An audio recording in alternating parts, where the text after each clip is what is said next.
Looks like the Indian Kumar, who was at the front, Sandeep Kumar, someone. 5 times Indian champion. Very experienced.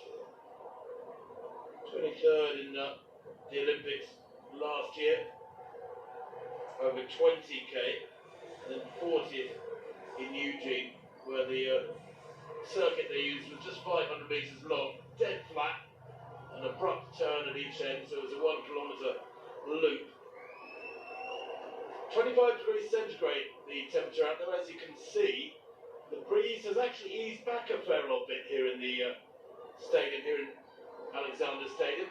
So it's warm, it's hot even, dare I say, here in Birmingham for these 10 fellas as they pound round.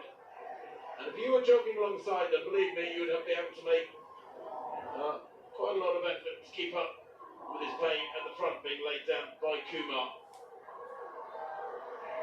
Tim, I'm really looking forward to seeing Gathimba. I remember you and Mara Yamauchi, former bronze medalist over the 10,000 in Melbourne. You were both commentating on the race walks in Eugene, and it would have been such a big moment for Gathimba if he could have just got himself on the podium at the World Championships, but he was agonisingly shy, wasn't he? Just out of the medals. It was such a brave effort by him, finishing in 4th. Well, as they come round each lap, they will pass this board, and that will indicate where warning cards, red cards, have been given out. That doesn't go up on the big screen, so other judges can't see that. The 5 judges around the circuit, each acting independently. They've got about an 80-metre zone to cover, watching the athletes, and they will move around in that zone, so the athletes won't know where the judge is at any time, and therefore be able to walk fast when they're not under his or her scrutiny, and then slow down as they go past the judge. They have to be on point the whole time.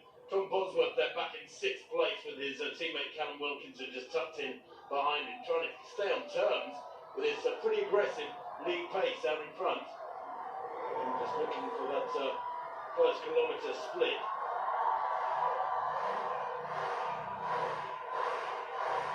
$3.50, Tim. It was 3.50, yes. The split that first kilometre. And I said they'll be walking at around 4 minutes, and there's the card being held out, warning card being held out. The judge drops all his cards in the breeze down there on the track. I think that was for Wilkinson. They've actually gone all over the track, and some of them are in the triple jump bed. They're having to move around the track and try and pick them up. You can just see in the background. Yes, I think it was Wilkinson. Loss of contact, so it's a warning to him that he needs to tidy things up, and it's 2 yellow paddles that then results in a red. And remember, 3 red cards, and you have a 60-second penalty in the naughty place. And then if you end up with a 4th red card, well then it is good night Vienna to your aspirations for a medal. Gathimba though, in 2nd place.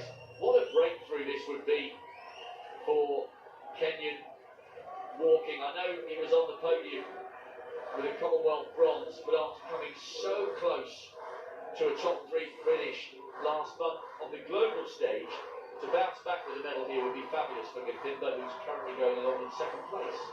Well, Wilkinson, as you can see, has gone past Boswell, attached himself to this quintet. There's 6 out in front now. The yellow paddles, by the way, are for either loss of contact, as I've mentioned earlier. That's illustrated by a squiggly line, like an S on its side. And if you see a V, yellow card with a V on its side being held out, that's for not having a straight leg. So Wilkinson just given a little tickle there by one of the judges, saying you might be losing contact with the ground, in my opinion. Try and focus more upon your technique. There he is, Callum Wilkinson, the 25-year-old, 10th in the Olympic 20k last year. Had a fabulous walk in Tokyo. What, 12 months back, that's all. He's moving well now as Gathimba takes his turn at the front. This looks like a more than honest tempo being laid down with first of all Kumar, and now Gathimba at the front, and Dunphy now moving up down the outside. Looks like he might take a turn at the front. It's almost like a cyclist. And one from the back moves through, takes a stint at the front. takes up the wind resistance, the others tuck in behind, and a cyclical changing of the leader, maintaining a very high tempo at the front end.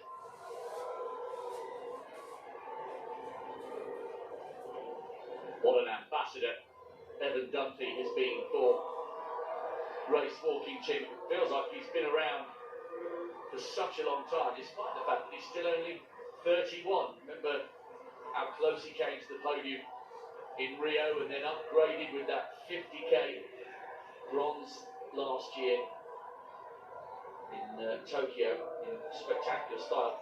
What's your opinion of the longer race walk on the global stage, Tim, going down from 50 to 35? Because I know you've been on the World Cup circuit this year. What's your opinion, and how do you think the change has been received by the race walking community?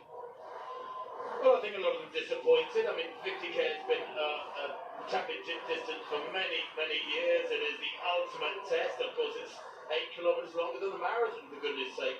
I think, no, because of the time it takes for championship organisers, it became more and more of a logistical challenge, and perhaps trying to reconcile the two distances, the two genders, I should say, men's and women's walking. Although the women moved up to 50k for just a couple of years, it's now been relegated or taken away, the 50k distance, down to 35k. The problem is now, though, that at major championships, as we saw in Eugene, a 20k and 35k is pretty similar. And in Eugene, we've got duplications, complete duplications of the three medalists from the 20k, where the 35k took place later in the week. It's a strange thing to watch when you expect the two distances to make unique demands upon the walkers, and I'm not sure they do when they're that close together.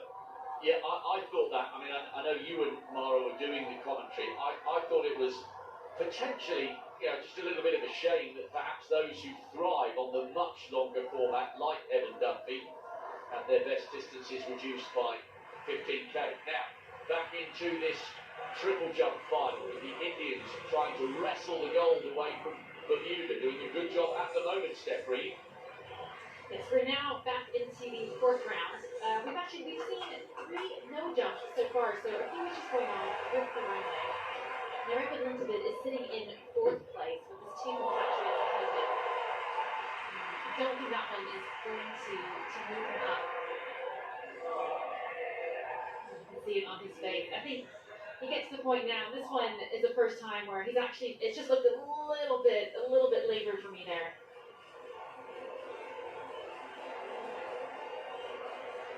But still good on the board. And again, he's been consistent the whole series, and that will give him a lot of confidence. He's got 2 more jumps left, and the fact that his runway has been so consistent means he's given himself the opportunity to really go for it in the next 2 rounds. So 1670, again, a good jump, still 1671 keeps him in 4th place. Yeah, 1689 is the target for bronze.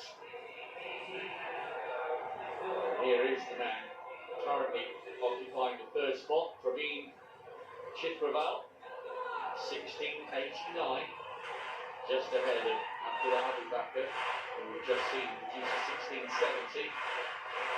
Crowd on the far side of the stadium now playing in sunshine, no shadow on the runway to make it more difficult for these triple jumpers. Capable of bigger, any challenge for silver or gold. It's getting closer, isn't he? Chief of Bermuda's in 2nd with that 1692 jump in the 1st round, but it's Paul of India with the only 17-metre jump leading at the moment, and that was the first 17-metre jump of his career, by the way, for the leader. So has Chitravel closed the gap a little bit on Chief of Bermuda, the bronze medalist, trying to upgrade here? If I was Chief, I wouldn't feel quite confident just yet, because Chitravel has been incredibly consistent. So 1668 there, his 1689 still the best. He'll stay in 3rd place.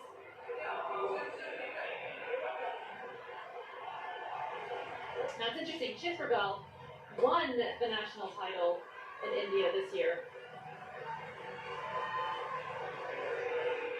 Yeah, great domestic rivalry, and it's spurring the Indians on to perform really well at the Commonwealth Games in the gold, bronze medal, and fourth positions at the moment. The only guy who can live with them is this fella. Janya Perenchie. And this guy is a born showman. Let's go. He loves it.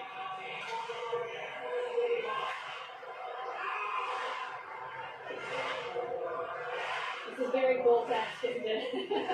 But it's fantastic to see an athlete who is clearly enjoying himself. And you know what? That extra energy from the crowd, that really can make the difference in your talent, if you know how to control it. No, yeah, he knows. It hasn't quite flipped in the second, third and fourth rounds. His best effort still that opener of 16.92. I agree with you, it might be okay to keep him on the podium, but the Indians are beginning to bubble.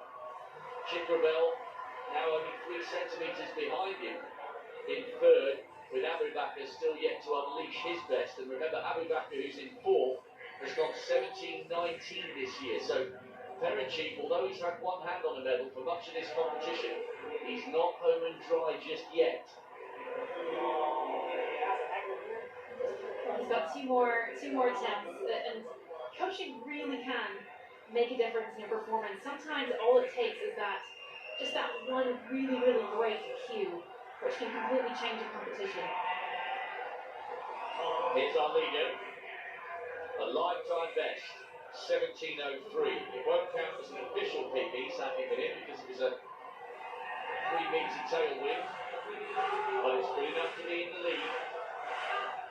Now, the extent is advanced 3 great 17 metres for the second time in his life here. He's clearly thriving on this packed crowd. The race war going on in the background, but as far as the field event is concerned, all eyes on the Indian here.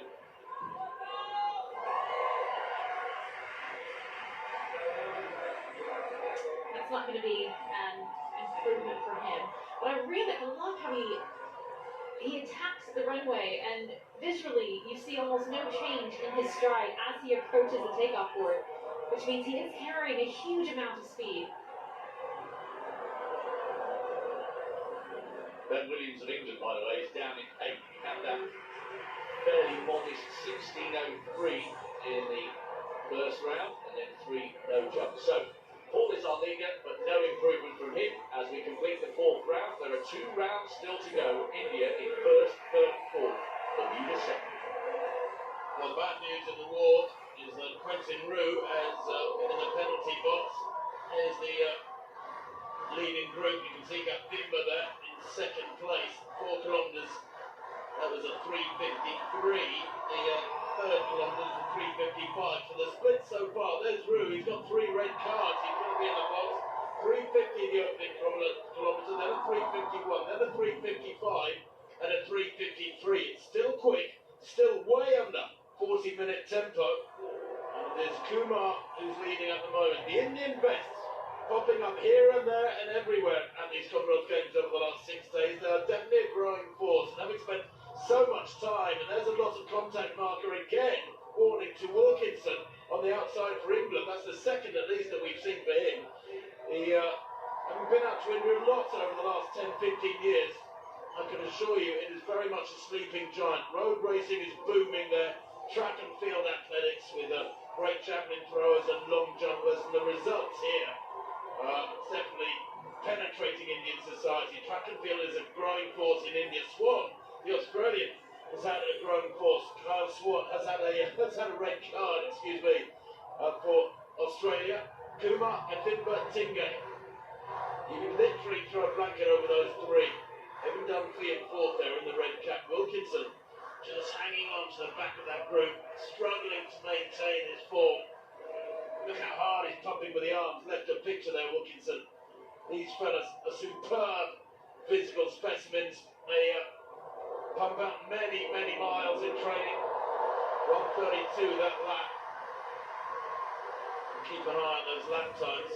So just over 90 seconds. That's 6-minute miling, Rob. Do you run that fast when you're training? I doubt it. Not when I'm training, no. There's another warning for Roux, by the way. Roux. the New Zealander might well end up getting disqualified. No, it's deceptive, isn't it? Because you look at this, and of course, compared to the athletes who you would see running the 10,000 metres, the likes of Jacob Kiplimo, it would look like flat out sprinting. But if the average Joe and Josephine were taking part here, they would be working very, very hard to stay with the pace. Wilkinson coming wide for some water. He's been warned a couple of times for loss of contact. Remember, the squiggly yellow panel is loss of contact. The sideways V is not having a straight leg. As Gathimba hits the front with Kumar in second. I would love to see Gathimba do something special here today, Jim, because it was so agonising watching him come so close to the global podium in Eugene. They are exactly 100 metres ahead of Tom Bosworth, who is back in, 7th place at the moment. This quintet coming down the home straight. They'll see 13 laps to go. Yes, Gathimba, well, what a stormy walk he produced in Eugene over 20k. His second 10k was 38.51. And that might be about the sort of time they're heading for here. That's how quick he was going. 134 that lap, the previous one at 132. There we are, we'll see 5k come up at the top end of the far end of the back straight when they come round this time. It has been aggressively walked because the leader has changed again and again. Gathimba and Kumar doing the aggressive walking. Last time, I can tell you, the last time a 10k walk was contested at a major championship was at the 1952 Olympics. I think that was Melbourne, wasn't it? 52. And 1954 European Championships as well. And then the 20k distance was introduced. There were no walks in the 2014 Commonwealth Games, by the way, in Glasgow, despite a push from the walking fraternity to have a 10k walk. But the 20ks were reintroduced in the Gold Coast for men and women. There we are, 5k, 3:53. That split, so identical to the 4th kilometre. It is a very, very honest, aggressive tempo being maintained. It's good to see. Yes, and you mentioned these five are a long way clear of Tom Bosworth in 6th and Cowley in 7th. If you occasionally see on the wide shot Room in the background, remember he's on a different lap because they've already gone past him. So the New Zealander who's on his own is not in 6th, he's been lapped. There's Cowley, they're coming round to lap him as well. They're really flying here, so we've got athletes, walkers I should say, well they are athletes, strewn all around the track.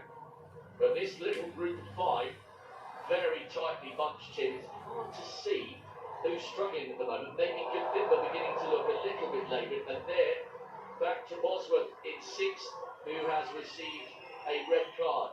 3 red cards, you've got 60 seconds in the naughty place. 4 red cards, your race is over. Yeah, the penalty zone, you can move into that for a waiting period where you are punished effectively for lack of discipline, lack of good technique. 30 seconds for every 5k is given, so obviously in this 10,000 metre track race, 1 minute in there is pretty much destroys your race, doesn't it, in time. They went through 5k, by the way, in 1923. So they're heading for something down around 38 and a half, 39 minutes. It depends how this second half goes. Loads of aggressive. Well, there's constantly pressure, it seems. Busyness going on. I mean, God forbid they should walk in single file, these fellas. Look at this. They're constantly hungry, it seems, to get round the outside and into the lead. There is Rue, who is a long, long way behind.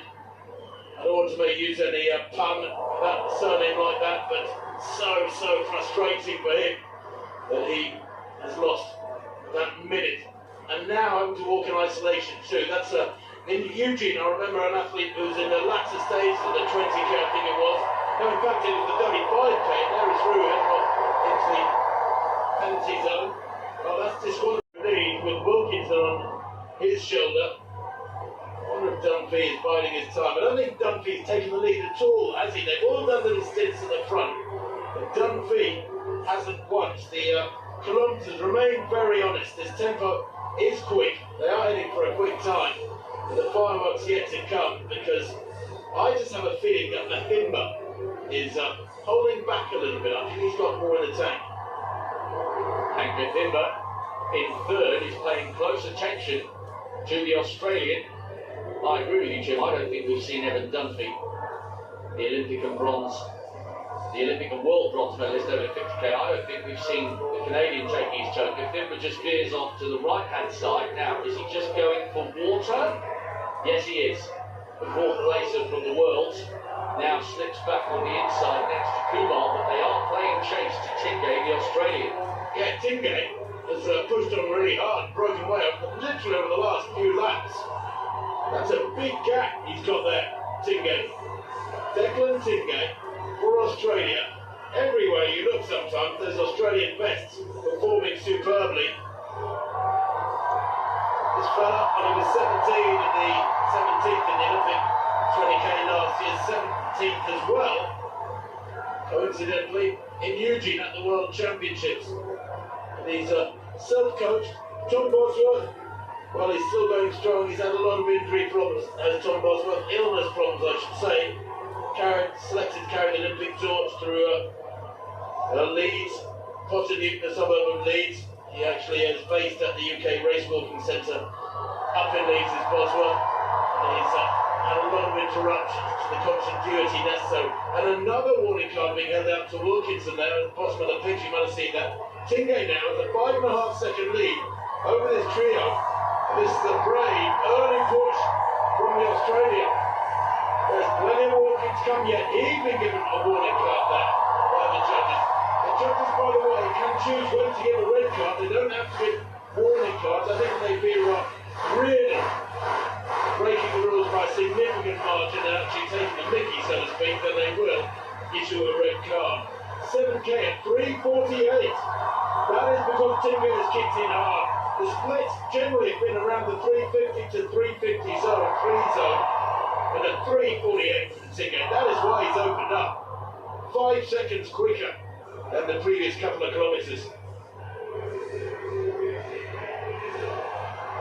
Kumar there in second place, and maybe Gafimba just beginning to struggle, Tim. He looks like he's rocking and rolling a little bit. Dunphy now up onto the Indian's shoulder, moving quite smoothly as they try and close the gap on Tingay, who's hoping to make it an Australian double in the race, walking after Jemima Montag's successful title defence and PB yesterday, with the Australian leading by 25 metres or so, and Gafimba looks like he's beginning to be dropped by Kumar in second and Dunphy in third. There's a little gap growing back to the Kenyan in fourth. That injection of pace, Tim, has really made an instant big difference. You can throw a blanket over that 5, but not anymore. Dunphy making a move, then past Kumar. I think he's had enough of this. Realises that we're getting into the business end of this 10,000 metre walk. Halfway down the back straight, Dunphy is on the charge, and that gap, I think, is beginning to close. Declan Tingay to the left of picture, powering on. He is a sports science and exercise and health student at the University of Western Australia. He's only 23. It's been a brave move, but he's up here against the very experienced racing brain of Evan Dunphy, the fastest in the field when you look at their personal best, or just about the fastest in the field. Callum Wilkinson actually with 39.05 is a superb walker. Tingay as well is down there in the low 39s, his personal best. 3 seconds now the lead's been cut down to. Remember, it was 5.5 a couple of laps back. And whilst they're beginning to close on Tingay, Tim, and Kumar's just tagging along for the ride behind Evan Dunphy. Gafimba's definitely been dropped. He's going backwards quickly. And Callum Wilkinson just behind the Kenyan in fifth. But Kumar and Dunphy, as we watch Gafimba coming round now with 6 laps to go. Tough work there by Wilkinson, who on paper would have thought he could have got in the shake-up for the medals, the former world junior champion. Dunphy is opening up a little gap on Kumar, and little by little, Tim, they are definitely reeling the Australian in. I think Tingay, top left of pitch, here he comes, went very early. It's been a bold push, but Dunphy is a wily old racer. Tingay veering out there to get that drink. I don't know why they're standing up in lane 5. Crikey. Why make the athletes come out that far? Just move in a couple of lanes. They're all walking in lane 1 or lane 1.5. But anyway, Tingay is being real. Dunphy, look at the power and the pace of Evan Dunphy now, the Canadian. Booming along. Fourth in Rio over 50k. We know he's got enormous strength, Dunphy. This for these fellas, well, it's a sprint. They walk 50k, they're out there for hours. He's the bronze medalist from Tokyo, with Dunphy. And seems to have covered pretty well from the 35k at the World Championships in Eugene a couple of weeks back, where he finished in 6th place. I wonder if Tingay is aware that he's been closed down. Kyle Swan on 2 reds. Another of the Aussies in real trouble here. Swan, who was good in the younger age groups, started race walk when he was just 6 years old. He was a good 800 metre runner as well as a youngster.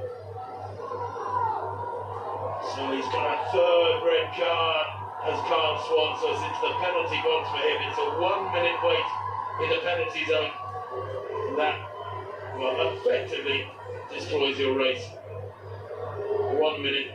You're working so hard to make up every metre, every half second, as you can see from Evan Dunphy, how hard he's having to work, the Canadian, close down Tingay. If you were told to step aside for a minute, it's like, well, I tell you what, I'll just keep going in front of the showers. That's what I'd feel, I think. Oh, it must be so demoralising when you work so hard for 19 or 20 laps. And this is turning out to be a pretty masterful piece of tactical walking from Evan Dunphy. Tingay went early, and now he will be aware, surely, that the Canadian is there. Interesting, I'm not sure that they can see much of the big screens at either end of the stadium, because we've got the triple jump final edging to a conclusion, and we've got the women's javelin going on. That's what's in the big screen, so it'll only be from their own peripheral vision as Bosworth gives a little word of encouragement to Dunphy. Bosworth, remember, has been whacked, but he'll now be certainly aware, I think, the Australian, that the Canadian is right behind him. Now, what can he do to try and shake him off? 3:54 for the 8th kilometre. They went through in 30:57. The top 5, by the way, from 5 different continents, can you believe? Of course, being in the penalty zone, not as bad as being disqualified, but it's something you have to watch out for. If you come out of the penalty zone, you're on a very, very severe warning. Tingay then leading the Australian. And they power on down the back straight. The crowd over that side roaring on the triple jumpers as well. And you get back to Kumar there. Well, what is it? About 4 seconds, something like that, 4 or 5 seconds to the Indian in bronze medal position. Tingay, Dunphy, Kumar. Wilkinson is in 4th. Kathimba a little further way back in 5th. Tom Bosworth is in 6th. Kyle Swan 7th. William Cowley in 8th place in the run. Remember, Quentin Roux from New Zealand has been disqualified, unfortunately. Tingay doesn't want to relinquish the lead, and I don't think Dunphy wants to pass him just yet, Rob. I think the Canadian biding his time. 27 degrees. That keeps clicking up. About every half hour it's going up another degree. It's a warm Birmingham day. Beautiful for the crowds. Tough for these fellas. With 3 laps to go. And they will most certainly be feeling it as we look at Kumar in 3rd place. Another little warning just to Evan Dunphy, and this is where they really need to maintain their technique. Everybody gets a bit ragged towards the end of a 10k road race, but you don't get disqualified for technique if you're rocking and rolling a little bit on a 10k on the roads. But how will they do this over the last 2 laps? Who's got the acceleration? Dunphy is the distance specialist. Coming over for a drink, as Tim was saying, 27 degrees. This is good. I think Kumar's going for some refreshments as well, and maybe the Australian can use that to pull away, but he doesn't. They're shoulder to shoulder. Dunphy possibly taking the lead, but these 3 look like the medalists, but this is turning out to be a wonderful duel in the burning Birmingham sunshine. Tingay leading, and another warning card being held out there, I think, to Evan Dunphy. It's sometimes hard when 2 athletes are locked together like this. It's really hard to tell who the warning card is for, but I think it was for Dunphy. 9k, by the way, 34.52, a 3.54 that 9th kilometre. The 8th kilometre was a 3.48. That was an aggressive, tough one. Tingay trying to keep Dunphy at bay. But with 2 laps to go, Tingay of Australia, Declan Tingay, leads from Evan Dunphy, the uber-experienced Canadian, medalist in the Olympic 50k last year, medalist of the World Championships in Doha. Remember that sweltering heat, took a 50k bronze in Doha 3 years ago at the Worlds. He has all the experience. What can Tingay do here? He was 17th in the 20k last year in Tokyo, 17th at those World Championships. Recently walked a hand time 39.01 in Canberra. That is his lifetime best. But they're on schedule for something a little bit quicker than that here in the very, very warm midday sunshine. It's about 3 minutes to midday here in Birmingham. For Kumar, of course, this is probably rather mild, tepid conditions. But Kumar in 3rd place might be closing these two down, with a lap and a half to go. The script is not completed with a giant full stop just yet. Tingay into the home straight for the penultimate time, and Evan Dunphy, is he biding his time or is he hanging on? That's the big question. Well, what an intriguing last lap in prospect. Oceania against North America against Asia, and Kumar is not that far behind. It's a big, big gap, but who has got the burst of speed with 400 metres to go? Fascinating climax in prospect. 37.11 there at the bell, and Tingay digs deep again. He's increased the tempo. There's no doubt about it. The little Australian got his head down there at the bell, and as if to say to Dunphy, I can keep you at bay. You will not pass. But there he goes. Dunphy with the longer legs, the longer stride, powers past in the space of 10 metres. Takes 2 or 3 out of Tingay, and he's gone. Head down, powering away. Look at the way he's working with the arms to keep the legs coming through. Tingay to the right of the picture has been redlining clearly because he seems to resign himself to settling for the silver. I don't think Kumar is going to get to him back in the background there in 3rd place. But Evan Dunphy of Canada, well, this is supreme walking from him. Deep in concentration, maintaining that lovely rhythmic technique. The legs rolling through and a superb tempo. The stride length has increased dramatically. Heels flipping down onto the track. Each leg coming through, and he celebrates. He's opened up 30 metres in the space of 300. It's going to be 35 or 40 metres come the line. He will be Commonwealth champion, the 10,000 metre champion for Canada and awards is Evan Dunphy. Winning time 38.36. That is mighty fast. That puts him 3rd on the world list for this year. Silver for Declan Tingay and a brilliant bronze there for Sandeep Kumar of India. The 35-year-old takes 3rd place.